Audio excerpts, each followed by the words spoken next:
بسم الله الرحمن الرحيم نحمده ونصلي على رسوله الكريم وبعد. له هر څه وړاندې د دوست او همسایه هیواد ازبکستان د هیئت غړو او په مجلس کې ناستو ګډونوالو ته ښه راغلاست وایم، او کوم چې دلته نور وزیران صاحبان او د رسنۍ استازي او ډیپلوماتان، ټولو ته السلام علیکم ورحمة الله وبرکاته. تاسو ته ښه راغلاست وایم. د خوښۍ ځای دی چې نن تاسو دلته ګورم، هر کله راسئ. غواړم په هرات ولایت کې د وروستنۍ زلزلو له امله د متضرر شوو هیوادوالو سره ستاسې له بشري مرستو مننه وکړم. افغانستان او ازبکستان تل په امنیتي، سیاسي، اقتصادي، تعلیمي، اجتماعي، کلتوري او نورو برخو کې ښې او دوستانه اړیکې درلودلې دي چې د افغانستان اسلامي امارت په تیرو 2 کلونو کې د دې اړیکو د لا پیاوړتیا لپاره هڅې کړې دي او دې هڅو ته دوام ورکوي. پر دې سربیره موږ او تاسې معلومې مشترکې ګټې هم لرو چې د پورته یادو سوو مشترکاتو ترڅنګ مشترک منافع هغه څه دي چې د دواړو دوست او همسایه هیوادونو د دوه اړخیزو اړیکو په تقویت کې ارزښتناک رول لري. د دواړو هیوادونو ترمنځ د لوړپوړو هیئتونو تګ راتګ ښیي چې زموږ دوه اړخیزې اړیکې د لا پراختیا په حال کې دي. زه هیله من یم چې د لوړې کچې په دغه ډول ناستو کې وتوانیږو د دوه اړخیزو اړیکو، خصوصا د دوه جانبه سوداګرۍ او ترانزیت په برخه کې ښه پرمختګونه ولرو. د افغانستان اسلامي امارت د سوداګرۍ، ترانزیت او ترانسپورت په برخه کې ټولې لازمې اسانتیاوې برابرې کړي دي. موږ له ټولو مشکلاتو سره سره د لویو لارو د بیا رغونې کارونه پیل کړي او ترڅنګ یې هڅه کوو چې په ټول افغانستان کې د ریل پټلۍ جال هم خپور کړو. موږ د خپل اقتصاد محوره بهرني سیاست پر بنسټ غواړو چې افغانستان د سیمې په ترانزیت کې مرستندویه رول ولوبوي او د دې موخې لپاره د اسلامي امارت په بیا ځل حاکمیت سره لازمې اسانتیاوې برابرې شوي دي.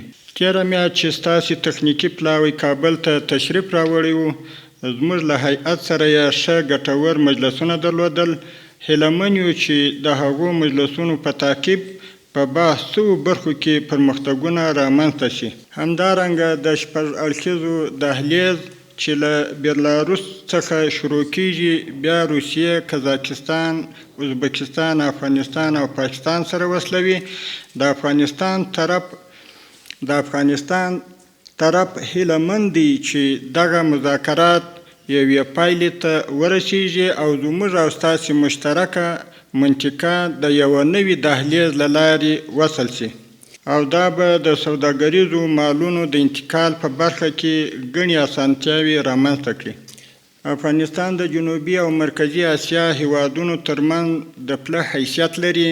که چیرې د افغانستان د دې ستراتیژیک موقعیت څخه سمه استفاده وشي، دا به د جنوبي او مرکزي اسیا هیوادونو خصوصا د افغانستان او ازبکستان ترمنځ په اقتصادي اړیکو کې سوداګري او ترانزیت کې مهم رول ولوبوي. له همدې امله د ازبکستان څخه د یوه دوست او ګاونډي هیواد په توګه توقع لرو چې افغانستان سره په ځینو مواردو کې له استثنایي دوستانه تعامل څخه کار واخلي. که څه هم زموږ د سوداګرۍ، ترانسپورت او ترانزیت د برخې همکاران دلته شته، خو زه په ډېر مختصر ډول څو مشخصو وړاندیزونو تاسې ته لرم. هیله من یم چې د ازبکستان تر محترمې رهبرۍ ورسوئ او کار پرې وکړئ.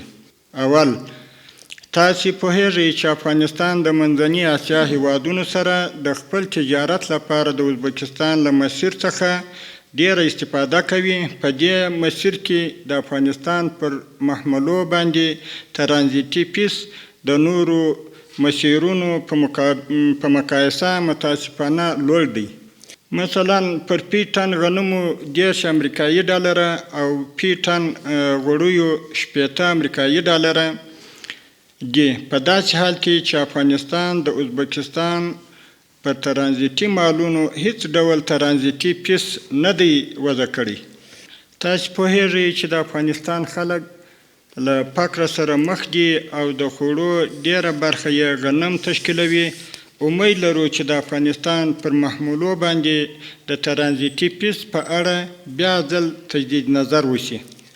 دوهم، افغانستان له ازبکستان سره په سوداګرۍ کې د منفي بیلانس له ستونزې سره مخ دی. د ازبکستان صادرات افغانستان ته په کال کې تقریبا 1 میلیارد ډالر ته رسیږي او د افغانستان صادرات ازبکستان ته تر 10 میلیونه ډالرو پورې دي. د دې لپاره چې د افغانستان صادرات ازبکستان ته زیات شي، له دوست او همسایه هیواد څخه غواړو چې د نورو هیوادونو په څیر د افغانستان صادرات لپاره هم ترجیحي تعرفه په نظر کې ونیسي، ترڅو د افغانستان سوداګر هم وکولای شي د ازبکستان بازارونو ته خپل مالونه ورسوي. دریم، زموږ سوداګر او موټر چلوونکي د ازبکستان هیواد ویزا په اسانۍ سره نشي ترلاسه کولای. دا د دوه اړخیزو تجارت د پراختیا په برخه کې جدي ځنډ دی. موږ چمتو یو چې مرسته وکړو د ازبکستان هر اندېښنه چې په دې برخه کې وي رسیدګي ورته وکړو.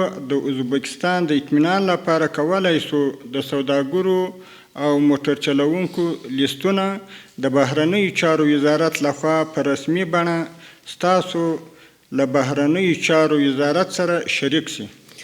زه پیشنهاد کوم چې په دې برخه کې د افغانستان او ازبکستان اړوند ادارې په ګډه کار وکړي ترڅو دغه ستونزه حل شي. د افغانستان لخوا تاسو ته زه اطمینان درکوم چې دا ستونزه به حل شي. موږ تاسو مشکل هم درکوو.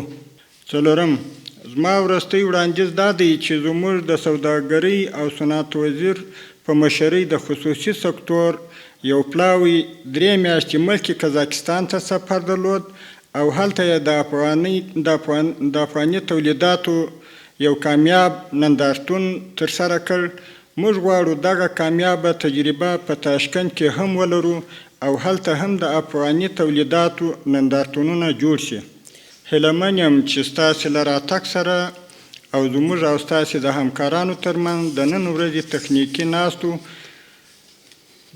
تخنیکي ناستو څخه وروسته شته ستونزو ته مناسب حل پیدا شي او د دواړو دوست او همسایه هیوادونو ترمنځ د سوداګرۍ او ترانزیت کچه د دواړو ملتونو په ګټه زیاته شي.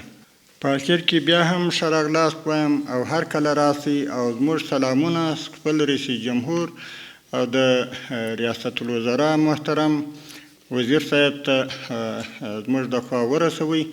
ډیره مننه. واخر دعوانا الحمدلله رب العالمین.